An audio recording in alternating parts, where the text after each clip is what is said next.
Good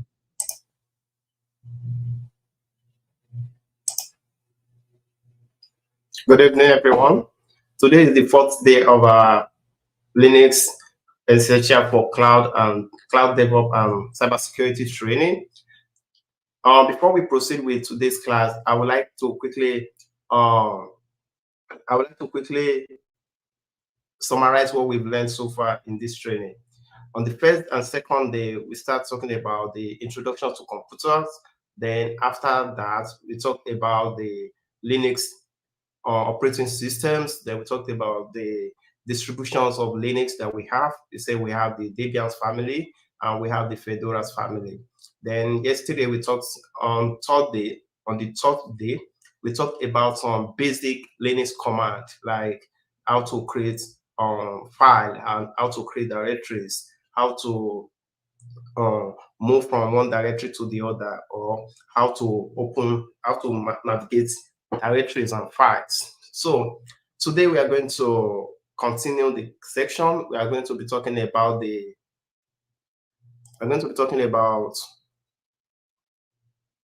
file management. We are going to be talking about user management and file permissions today. But before we proceed with today's class, I would like to quickly explain or summarize what we've learned, especially yesterday, for those that are not here yesterday. In yesterday's class, we started with RMDIR, which is a command that is used to remove an empty directory. Then, if you have an empty directory, use RMDIR. If you have a directory that has content in it, RMDIR will not remove it. You need RM-RF to remove a directory that have content inside it. To remove a file, you use RM to remove a file. While to copy a file, to copy the content of a file into another file, you use CP to copy the content of a file into another file. Then to move a file or directory from one location to another, or to rename a file or directory, you use MV. To view the contents of a file all at once, we use cat.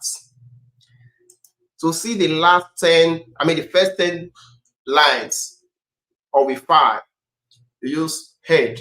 Then you can also use head dash specific number, then the file name, to see more than or lower than 10. But the default is 10. If you want to see the first 10 lines, you use head.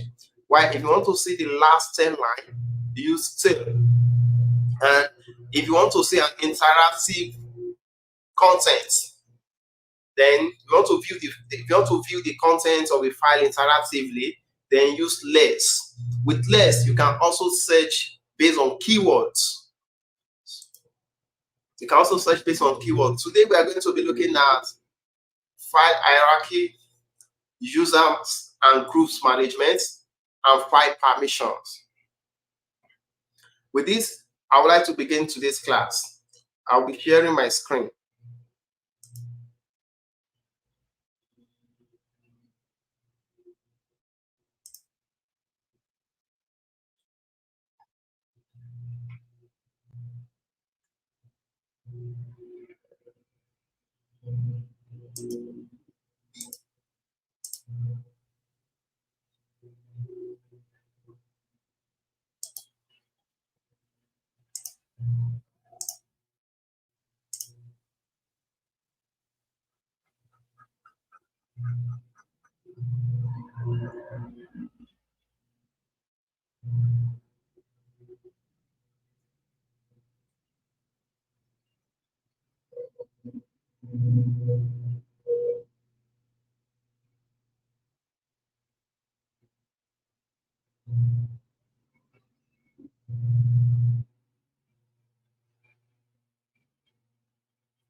Let me know in the chat if you can still hear me.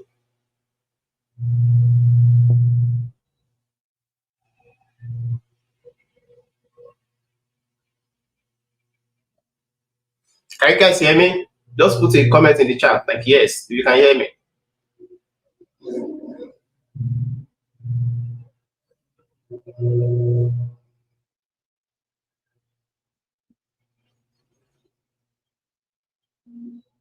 All right, good. All right. Yesterday I was explaining the file hierarchy, how the Linux file hierarchy is formed. With this, I would like to let me quickly see if I can open my Lucy chart to throw a little bit of the to do a very simple diagram.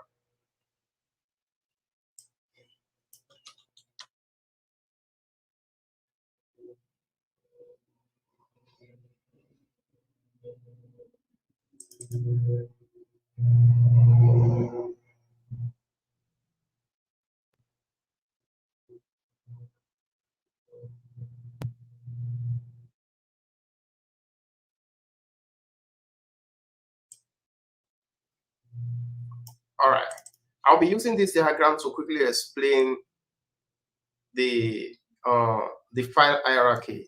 I believe everybody that is watching me, they know they've used Windows before, or we are currently using a Windows machine. If you are using a Windows machine and the way the file is structured is that you have a user that want to save a data and they want to save it inside a file. Your Windows machine has a storage. Let's keep this one for now.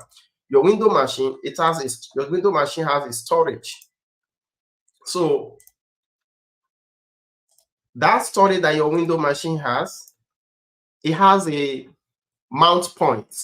This storage here, let me even delete this. Forget about all of this for now. I'm going to put them back. This storage is the mount point, and every machine has their own storage. So this hard drive, which is the storage, and is attached to this system here. But if a user wants to save files, they cannot save it inside the storage like this directly. They have to save it inside a folder on the system. So every system that has drive, they have a mount point. The mount point is where the user saves the file directly.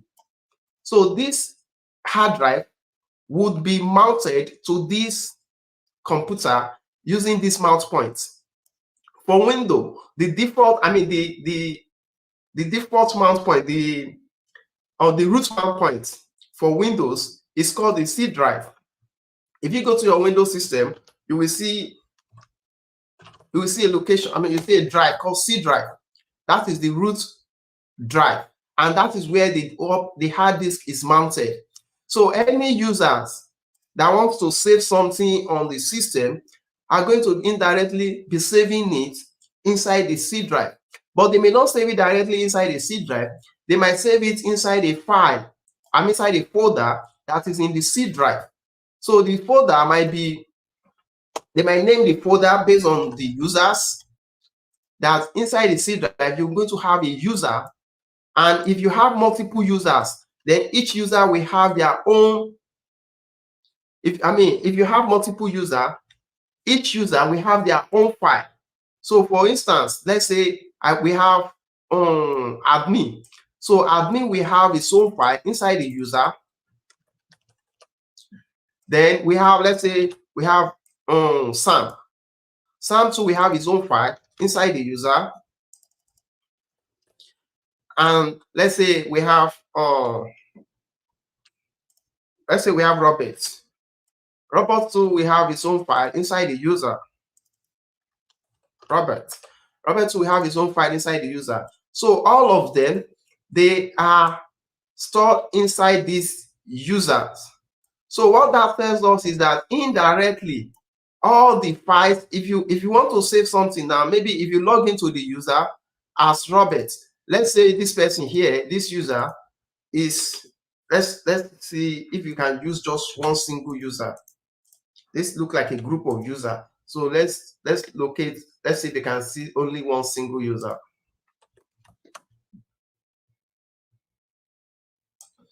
Let's say this user now is Robert, or let's say this is Sam. So when Sam wants to save data, it's going to be saving the data in his own directory, which is indirectly. So Sam will log into the system and save the data in his own directory, in his own Sam folder. So indirectly, that Sam folder is inside the users folder that is inside the C drive. And all these users, I mean, all the flash, all the drive, they are inside this hard disk. So this is how the file hierarchy of Windows operating systems is formed.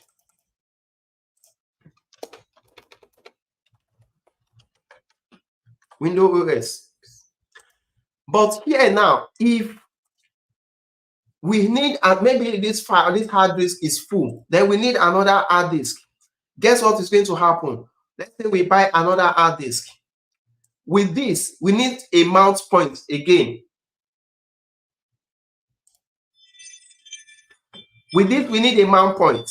So that mount point is going to be mounted to the computer too. But guess what? It can be mounted separately, that it will not, the new drive will not know anything about the existing drive. So this new drive will have its own mount point. This might be the D drive. So what this tells us is that now, let's say in the D drive, this is the D drive. This is the mount point. So if Sam wants to save something in this new folder now, in this new storage, it's going to be saving it in the D drive. It might also have a folder that is directly inside the D drive. Maybe there is a folder inside the D drive. Then Sam, instead of saving directly inside the D drive, it will save inside the, let's say this is images. So you can now save the data, pictures. You can save the data, which is pictures, inside the images folder that is inside the D drive. Then that D drive is going to replicate it inside the second hard disk. So with Windows, you can mount many drives without attaching them to the main drive, which is the C drive. But when you are using a Linux operating system, this is not the case. This is not the case. With Linux operating system, if you are adding a new drive, you are going to be adding that, you are going to be mounting it to the existing drive, which is the root drive. So with Linux now, let's copy this one. Let's delete all this one for now. Let's say with Linux drive, we have the main drive that has a mount point, and the mount point is, this is the root directory, and it is represented with a /. So any folder that is saved inside that Linux server will be saved inside this root directory.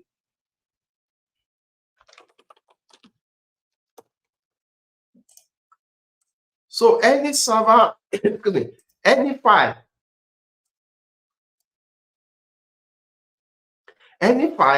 that you want to save, maybe this is, let's say this is Sam again. Let me use single image again.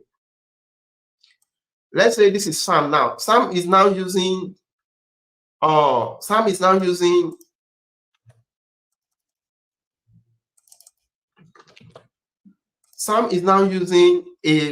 Mac OS. If Sam wants to save data in his Mac OS, he has to save it in its own drive too, just like how we have all the users that you have on the on the Linux operating system. They also have their own specific home directory. Sam will have his own directory. Robert will have his own directory.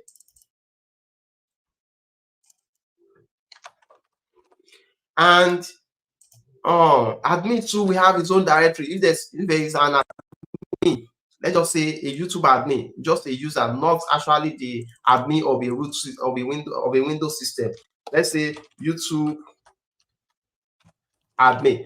So all of these users that we have on the system, they will have their own directory. They will have their own directory.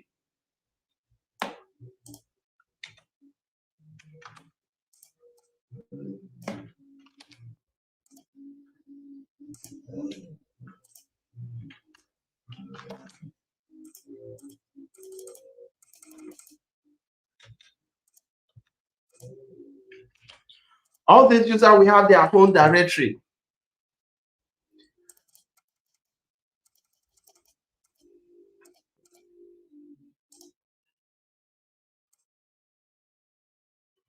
I've grouped this together and it doesn't want to open. Let me ungroup it. Ungroup. Ungroup. Okay. So all the user now, they will have their own directory. So all this directory for all the users, are stored inside the home directory. The home directory will be inside the mount points too. The home directory will be inside the mount points.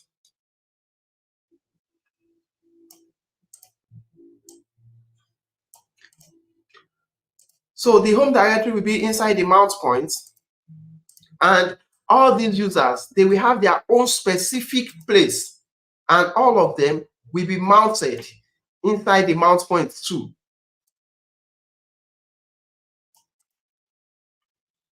All of them will have their own, each one of them will have their own file, which is their own folder. And that folder, the folder for all of them, will be inside the home. So Sam now, if Sam wants to do anything without needing permission, he has to do it in his own home directory file. So this home directory file for Sam,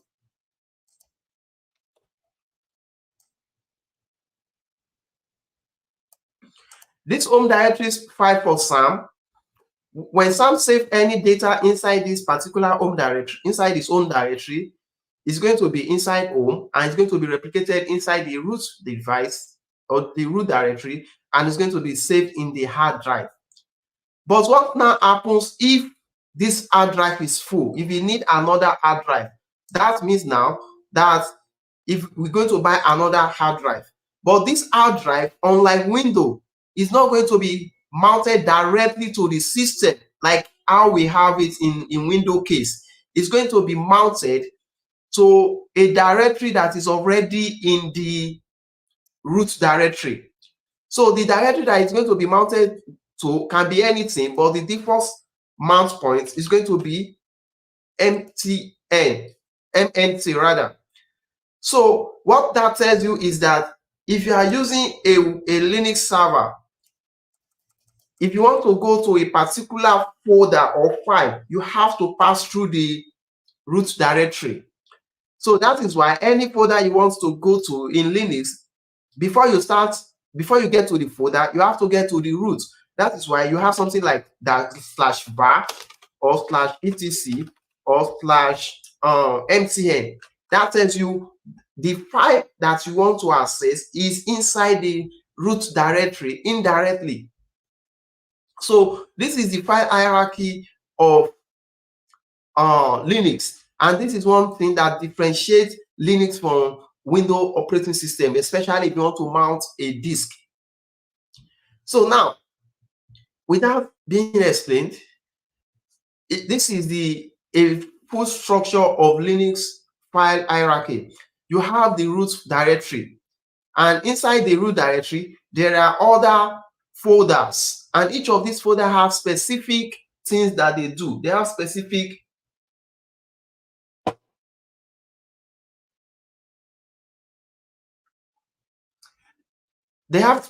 things that they do. So each of these directories, they also have another directory inside them called nested directories. If you look at the home directory that is inside the root directory, it has each of these folder that you are seeing, they are specific for users. So on that system, on this system that holds this directory, there is Alice as a user, there is Bob as a user, and there is Eve as a user. So all of them, they have their own specific directory. And if Alice wants to do anything on the system without needing permission, he has to do it in his own file, in his own folder. But if Alice wants to go any other place to do or to save data, he has to request permission, or he has to have a permissions to do it. So what that tells you is that Alice cannot leave our system and go and save documents in Bob file, in Bob folders. He will need permissions to do that. Alice cannot leave his own folder or his own directory and go to the dev or to the etc to save data or file. She's going to need permissions to do that. So when you log into a server for the first time, you are going to be logged inside your own directory. Inside this directory, if Alice login is going to be logged inside this directory, and that directory is called the /home/Alice. And if it is another user, it's going to be /home that user. So each of these file that you are seeing here, they have specific use case. For instance, now the bin directory, every command that we've run, like cd, cd, ls, make directory, all these commands, all the basic commands, they are found in the bin directory. And you also have sbin directory. These are the this is a folder that where you're going to find the command that will be run by the system administrator. So most of the commands that you're going to find inside this directory, you're going to need permissions to run them as a normal user. Like if you want to add a user to the system, to the Linux operating system, you want to add a new user, you need permissions to do that. The only person that can add a user without needing permission is the root user, which is the admin of Windows system. But in Linux, we call it root user. So it is only the root user that has permission to do everything without needing permission. So all the command that you run that will require like system administration tasks, or that will require permission, then you're going to find them inside the sbin directory. The home directory, that is where you find all the users that is on the system. We have the etc. This etc/etc, it stores the configuration. Majority of the configuration command the majority of the configuration files that you're going to see on Linux operating system, you are going to find them inside the /etc. The /etc, one of the file that you are going to find inside /etc is passwd. This passwd is the file that contains all the users on the system. If you want to see the list of all the users on the system, just go to this passwd that is inside the /etc. If you want to see their password, although it's encrypted, but if you want to see their password, you go to /etc/shadow. And if you want to see some SSH file, then you go to /etc/ssh. For instance, now, if you want to configure that a user should be able to sign in using SSH, you will go to a file that is inside this /ssh to configure it. And the file specifically is called the sshd_config. I'm going to be looking at that file later. Then we have the root directory. That is the home of the root user. We have the var where all the logs are kept, logs and backups. If you want to see, maybe you want to know how many people or what people are actually doing on your system, there is log that is being taken, and you can go to the /var If it has not been modified, you can go to the /var and see the logs there. So there is also /process proc, where you can find information about the process of the system, and the /hubs, that opt, the /opt, that is where you can install a temporary or a add-on applications. Maybe if you want to use the Linux server for maybe like Jenkins, then you can install that Jenkins application inside the /opt. So this is all about file hierarchy. Now I will go to the users management. Users management is how you add users to your system, how you remove user, or how you add users to a group. That is users management.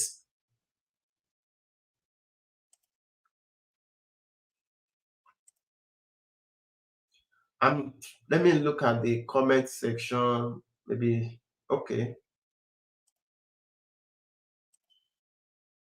So which which package is this? That is, I'm using Lucy Chat. It's called Lucy Chat.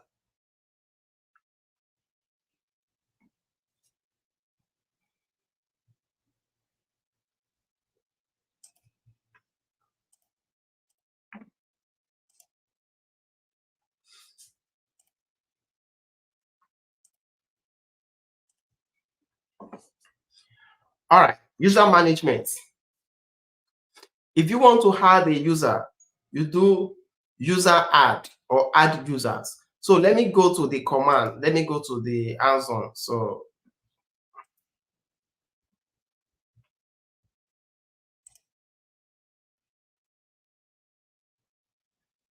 I'm going to open my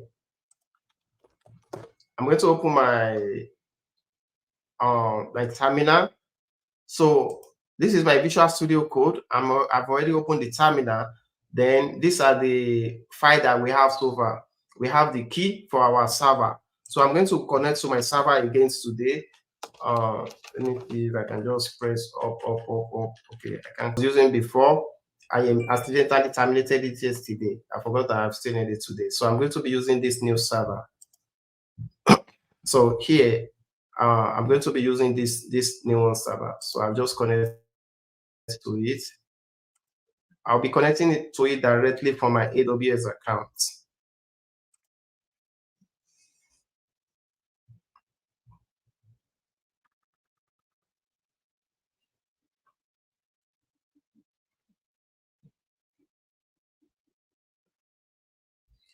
If you want to connect to the server using SSH, using your VS Code, it's still possible. You just need to still do the same thing and put the IP address. Just get the IP address, the public IP address, and put the public IP address here. The reason why I'm not using this is because of the SSH key for the new server that I'm connecting to. I can't really find it. I think it's not here, and I don't want to be searching for it now. So that is why I use the alternative option of connecting it to it directly from here. Either you connect it directly from the AWS account, or you use a SSH client to connect to it. This is called SSH clients because you are connecting to it using an SSH client. So all of them, they're still going to be the same thing. So this is me. I've logged into my server. If I do ls, there is nothing in my home. But one thing that you should check here is that I connected to this server as EC2 users.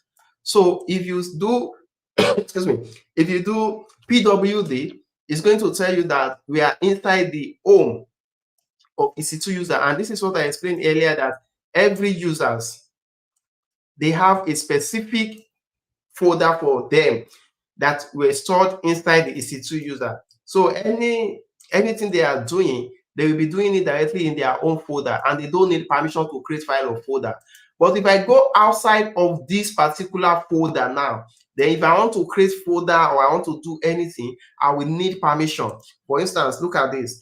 If I can make a directory, make a folder here or a directory called my directory.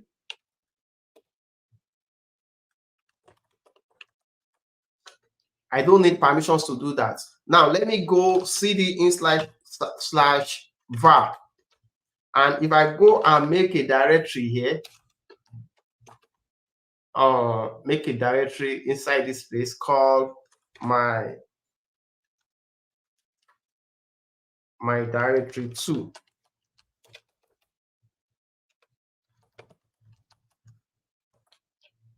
Look at that. It denied the permission because I don't have permission to do that. The only place I have access to without requesting permission is inside the folder that was created specifically for me. And that is the root, that is the home user of the login user. This is the login user. The login user have an home, it has a specific folder in the home folder, and that is it's inside that folder only that you can create things without requesting permission. So if I go out, cd back with minus back to where I was before. If I do pwd now, you can see now I'm back inside my own, inside the login user. This is the login user, and this is the home of the login user. So with this, you can create anything here without requesting permission. But immediately you're going out, let me see. Are you guys, let me know if you guys cannot see my screen. I think it's kind of tiny. Let me bold it.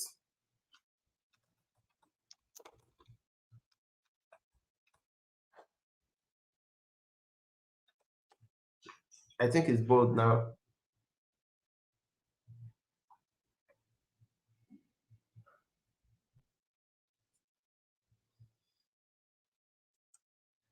I can quickly do this, move this phone here, and bring this back, so I can monitor the chat.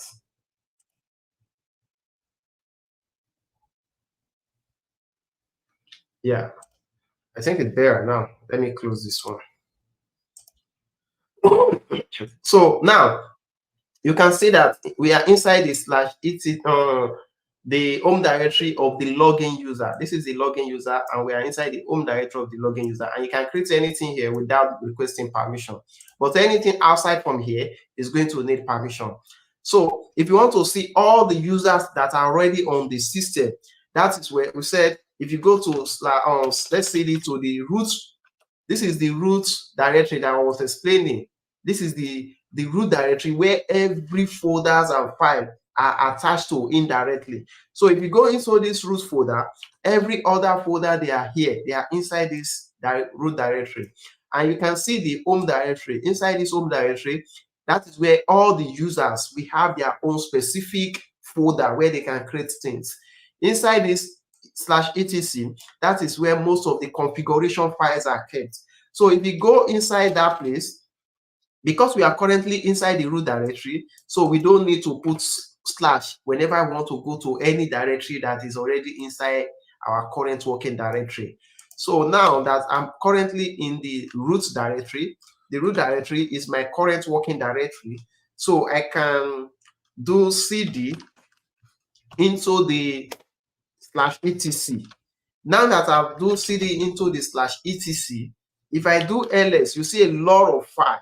But the file that I want to show you is called the passwd. The passwd is where the users, that is where all the users' informations are kept. That is where all the users' informations are kept. Let me clear my screen. It look rough. So I'm going to write another command. I'll just say, you can do this command called grep, then passwd. So it's going to show you any command that has that passwd in it.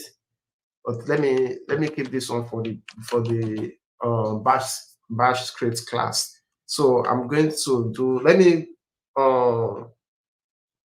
minimize my screen again so that I can see all of them in one space.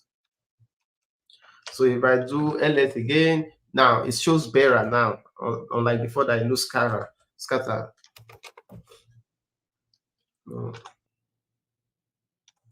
So if you go to the passwd, It's alphabetically arranged. This is the passwd.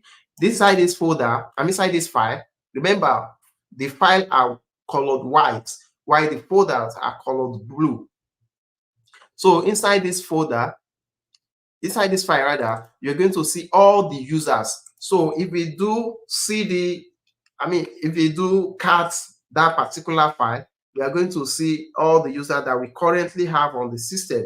Those are the users that can log into the system. So I'm going to clear this, and I'm going to do cat the passwd. So because I'm catching this passwd and the EC2 users, I don't have permission directly here.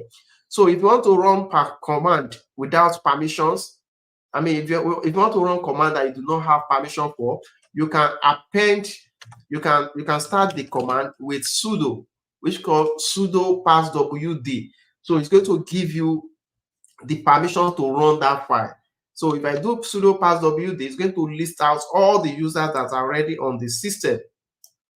And you can see I have my EC2 user here, and I have another user called YouTube admin. I created this user, and I have EC2 instance. So these are all the users. Either they are either system user or it's either they are system user or normal users. So here, if you want to create your own user, it's called, you have to use user add. You are adding a new user. It's user add. Then you specify the name of the user that you want to add, their username. Let me say I want to add a new user called Sam. So I'm just going to put user add Sam. But still remember, it is still EC2 user, so it does not have permission to add a new user. The only person that has permission to add user is the root user. But the root user can grant that permissions to other people. So if you are a member of a sudo, you can run the sudo. So this person is a member of the sudo. That is why it can run sudo add user, then specify the name of the user. So if you do this, now Sam will now be added to the passwd. If you go back to the when we count the passwd, you're going to see that we're going to have Sam as the last person. So instead of using cat, I can use tail, the one that we learned yesterday. I can say tail the last two line of this passwd. That means show me the last two line of this passwd. So instead of seeing everything, now we see the last two. The YouTube, that was the first that was created before, and this is the Sam that we just created now. So if we had another user using the same command, sudo add user, sudo user add, then we specify, let's call this one let's call this new user Robert. So the system, and if you run the sudo cat -2 passwd now, let's make it -3 so that we can still get the YouTube user as well. So you can now see we have the YouTube admin, we have Sam that was created before, and now we have Robert. Now this is how to add a new user. One thing that you should notice is that immediately you add a new user, especially if you use user add, it's going to create a specific folder for that user. And that folder, you can find it inside the home directory. And that is the folder that is dedicated for each of the user. So if you go to the home directory now, let's do cd. If you want to go to the home directory from here, you can do /home. So then let's do ls. So now look at it. When we created Sam, it created a folder for Sam. When we created Robert, it created a folder for Robert. When we created Sam, it created a folder for Sam. When we created YouTube admin, it created a folder for YouTube admin.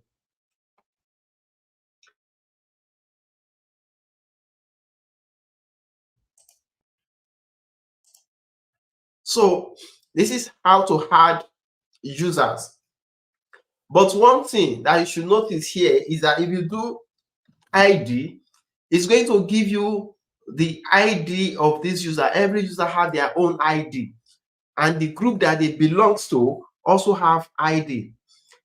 And if you do ID now, it's going to show you the ID of this particular user. It said the EC2 user, his ID is 1000, and it belongs to a group. This is the group that he owns. It is the owner of this group. Then this is every other group that it belongs to.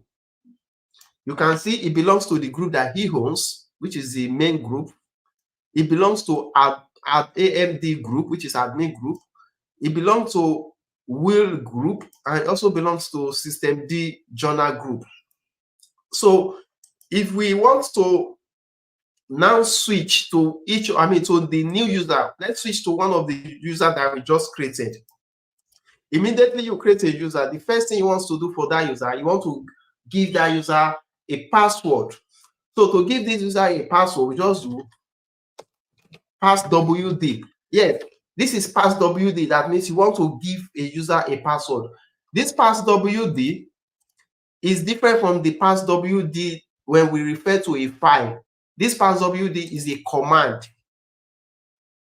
This is a command. The first one we look at is a file. So when I say passwd, then I specify the user that I want to give password to. So the user I want to give the password to is Sam. This is the user I want to create a password for.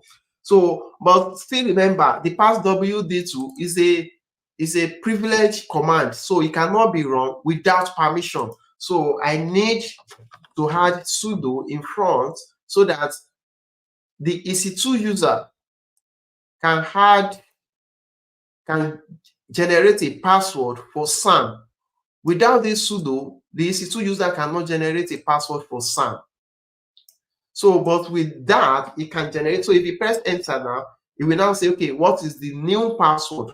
If you start typing, it will not show you what you are typing because this is password. So just type and know what you typed. Then it's going to request for that thing again. So you just put at it. Don't worry that it's saying bad password because I use a very small letter so that I can remember it. But in real case, in real world, use a very secure password. So I have to write the same password that I wrote earlier. Then if both of them right, it's going to say password successful. So now we have a password for Sam, the user Sam. We have a password for Sam. So let's quickly create a password for Robert too. We're going to do sudo sudo passwd Robert. Then we press enter. It's going to request, oh, what's the new password? I'm going to say, then again, say password successful. So now I've created password for Sam, I've created password for Robert. If you want to change their password, just do the same thing as if you want to create password for them again. Just say sudo passwd is going to request their new password. You can put a new password. Then this is, I've changed the Robert's password again. It's just the same way that you create a password. Now that we've created password for Sam, we create passwords for Robert. How do we create them in a group? Let's say, how do you create a group? Let's first create a group. Let's say we need a group called cloud security. Then we can create a group with group. First do sudo group cloud underscore security. So this is me creating a cloud security group. So if you also go inside before I create this, let's quickly look at something. Let me clear my screen. Before I create this, if you go to the /etc, you will also see a group file there. That is where all the groups are listed. If you do sudo cat /etc/group, it's going to show you all the group on the system. These are all the groups on the system. So if you want to add somebody to a group, you just add that person to a group. But before we add somebody to a group, let's first create a group for ourselves. So I'm creating a new group called Cloud Security. So if I press enter, it say, oh, sudo group not found. Oh, sorry, not group, add group. Sudo group add Cloud Security. So now it doesn't give me any error because I've added a group, just like user had, group had. So I've added a group. Now I can add users to that group. I can add the users to that group by specifying. Let's switch. Let's look at the ID of EC2 user. You can see that EC2 user, all the group that EC2 user belongs to, there is no cloud security there. If you want to add the EC2 user also to cloud security, we just need to modify the EC2 user by doing user modify sudo user mod, that is user modify.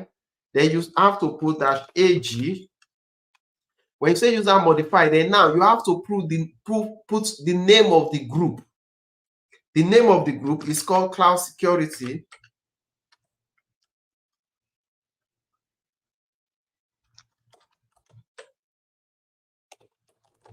Then you now put the name of, the users that you want to add to that group. So the users I want to add is called EC2 user.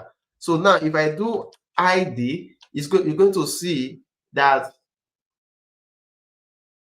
it doesn't show it that it has actually added, but it has actually added the user to the group. So if you want to find out, you can go to the passwd. You're going to see the user there. But another thing is, let me add another person here. Let's see. I want to add. Currently, if I do ID Sam, it's going to tell us. You can see that Sam only belongs to one group, which is the Sam group.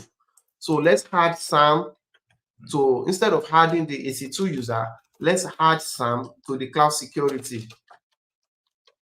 Then if we do ID Sam again, you can see now that it's actually added Sam to the group. It added Sam to the group. So this is how to add a user to a group. Now let's also add robots to that same group. So I'm going to do user add, instead of robots, instead of Sam, I'm going to do robots. So now I've added robots to the same cloud security group. So I can check this with ID robots. So you can see it's added robots to that group. These are all the groups that robot belongs to. This is how to add a users. This is the users management. You add a users to you create a user, you give user a password, and you add the user to the group. Let's quickly look at file permission. Before I move to file permission, let me go back to my EC2 user. So before we go there, let's quickly switch user. All the users that you've created, you can switch. If you log in as EC2 user, you can switch to another user by doing SU. SU will switch you to a new user. But one thing is, let's switch to SAM. On SU, you have to still put sudo SU -SAM. So now you can see that we have switched from EC2 user to SAM. So any command that we are going to be running now, we are going to be running it as SAM. And if you do pwd, you're going to see that we are now in SAM's home. So now any command that you are going to be running now, you're going to be running it as SAM's. But one thing here is that SAM is not a member of sudoers. If you do sudo, let's quickly do sudo cat /etc/passwd. So we want to view the contents of passwd using SAM. You see, SAM. We want to view the contents of passwd using SAM's information. But look at what it's going to tell me. Look at it here. It says SAM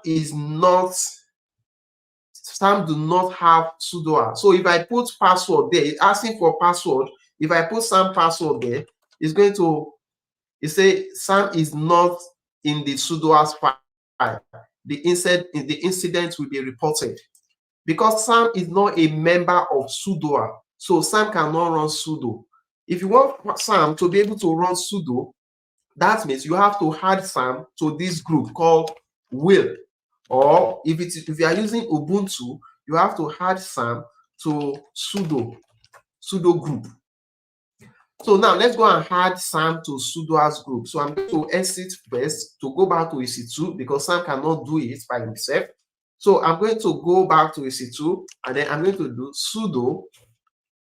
I'm going to add user again, and I'm going to add a user to group, and the command is user modify, user mod, and user mod dash ag, and the name of the group. So the name of the group is called will, and the user I want to add to the will group is called SAM. So with this now, SAM can run sudo. So if I switch back to SAM, sudo su dash SAM, I've switched back to SAM now. So now that I've switched back to SAM, if I do sudo cat sudo pass sudo cat /etc/passwd, SAM can now view the contents of passwd because it's a member of sudo now, but it's going to be request password. So now you see SAM is now able to view passwd. But guess what? SAM do not have that before, but now it has the permission to view it because it's now a member of the sudo. So if you create, I think our time has gone. I won't be able to explain the file permissions today. We will continue from here tomorrow. So if you do have questions for me, can you post it in the chat?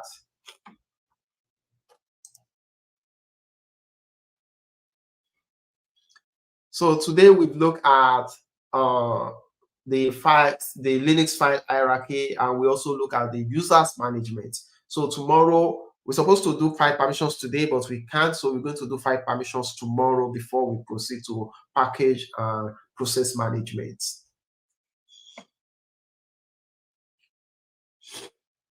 Any questions for me?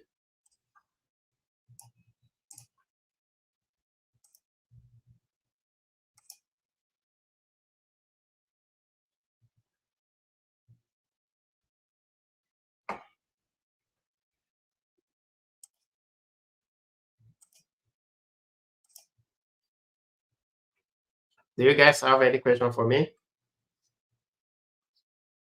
All right. If there is no question, thank you guys for coming. I appreciate your time. If you can also join us tomorrow at same time, 5 p.m. Central.